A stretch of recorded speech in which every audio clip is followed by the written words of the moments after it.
Here's a quick version of the garden tour. It is June 12th. I normally would do it on a Sunday, but I'm available today. So I've been cleaning up in here. This is the kale. It's putting on a whole lot of seed, which is great to see.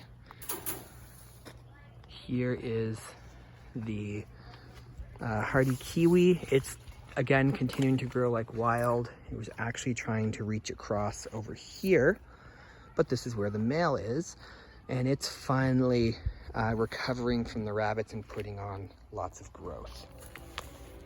And here we've got peas, we've got lettuce and carrots coming up. We've got marigolds throughout, so you'll see them pretty much everywhere. Here are some of the tomatoes. Brandywine, I couldn't remember it in the long video. These are Brandywine tomatoes, and they do look like they need a little more water, so I'm gonna get them some water tonight. Here are the chocolate cherry tomatoes. Now I'm forgetting names of other things. But I've got some flowers that are about to bloom there. I've got strawberries that are putting on a whole pile of growth. These are the Prudent Purple tomatoes, and they're about a 1 pound tomato, which means based off of the number of blossoms I'm seeing on these, I'm definitely going to need to get trellising up. I mean, this one's already approaching 2 feet tall. I've got all my lettuces and spinaches and some herbs and such all growing in between here.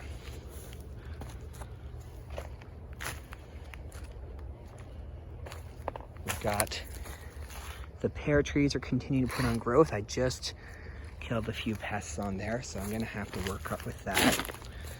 The rhubarb is continuing to put on growth. This one is just a beast. There's an apple tree and the sea berry. I think it's growing. I'm gonna have to look back and check. Here's another pear. This is the Egyptian walking onion, and this is one I've been excited to grow for a few years and finally got some. So it puts on these little kind of bags at the top, and then a few of these oftentimes will pop out, and it'll make a number of small onions on top, plus, from what I understand, an onion at the bottom. And these small ones up top you can plant really easily for next year. You just take it off, stick it in the ground, you're done. Here I've got my 3-1 sisters. I forgot to, I was just too lazy. I didn't grab seeds. I was sharing them with my parents for squash. So I've got corn and peas, and the birds took a whole lot out of here. As you can see, he feeds the birds and the squirrels, and they're always everywhere. There's oftentimes, 6 or so squirrels back there. Ooh, there's a bird having a bath though. That's nice. I do want to get a bird bath in here. But here's a bit more of the 3-1 sisters. And the birds were too distracted by that one, so they left these ones alone, which is very much okay with me. This is my experimental scattering of seeds, so things are starting to pop up. And I've got a few little clumps like this, which I think are going to be sunflower seeds that were planted by birds. I've got some melons and some peas. This beautiful lemon balm. Not something I would have purchased on my own. I am so glad I traded tomato plants for it. These are black raspberries, and if you start down here, just look at how many are on this.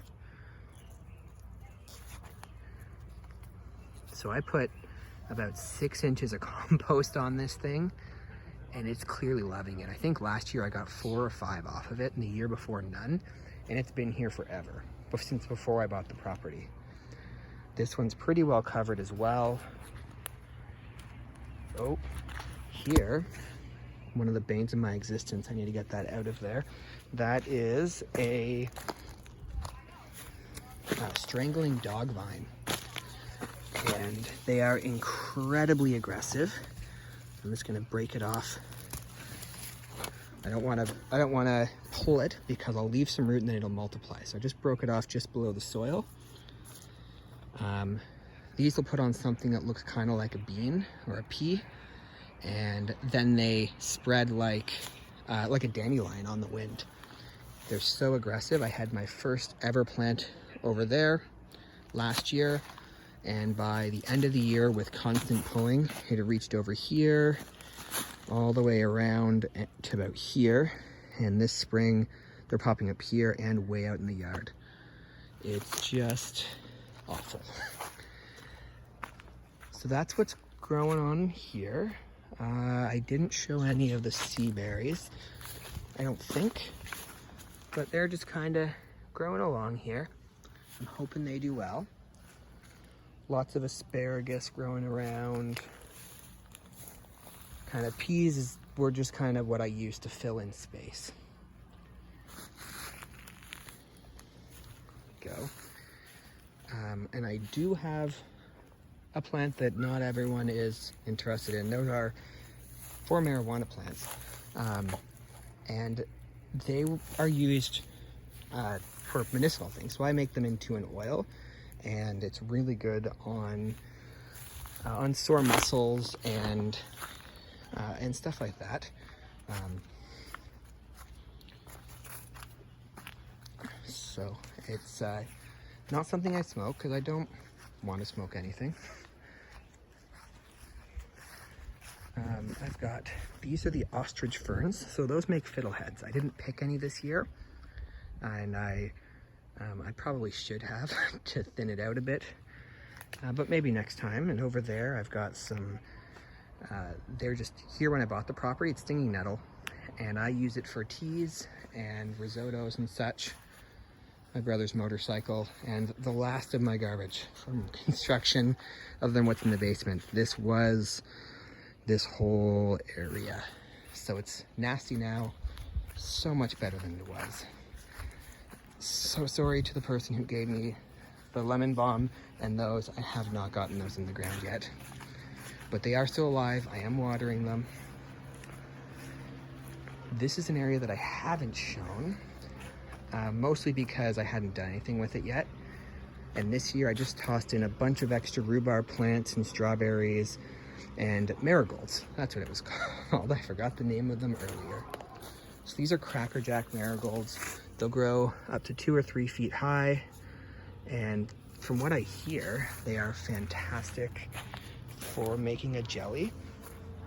And I've got bumblebees around here already checking them out, and they've only been in for a few hours. And yes, I need to do some foundation work. It's on the list. But that is the extent of the tour. So as we scoop back here, I will see you guys again next week, and I am looking forward to looking back after I post this and seeing how much growth has happened, because I'm seeing it every day and I just don't see the change as much. Like, I know these were smaller, but they kind of just look like they've always been this size to me right now. But I remember when I put them in, and some of them only stuck out of the ground, you know, this far. So this week, try something, give something a go, and whether it's something new or something you've tried before and sucked at, or something that you used to be good at but you haven't tried in a while. And maybe after a few tries, you'll have some good success. Oh, every once in a while, one of the birds get caught in here. There we go. They never get caught for long, but that's the netting that keeps the squirrels out. I haven't had one get injured in it. I am keeping an eye on it though. See you next week. And yes, this is the short video. I just did a garden tour and it was almost half an hour long. So a lot of rambling and facts about plants. If you guys want facts about plants, let me know. And I might post 2 separate videos.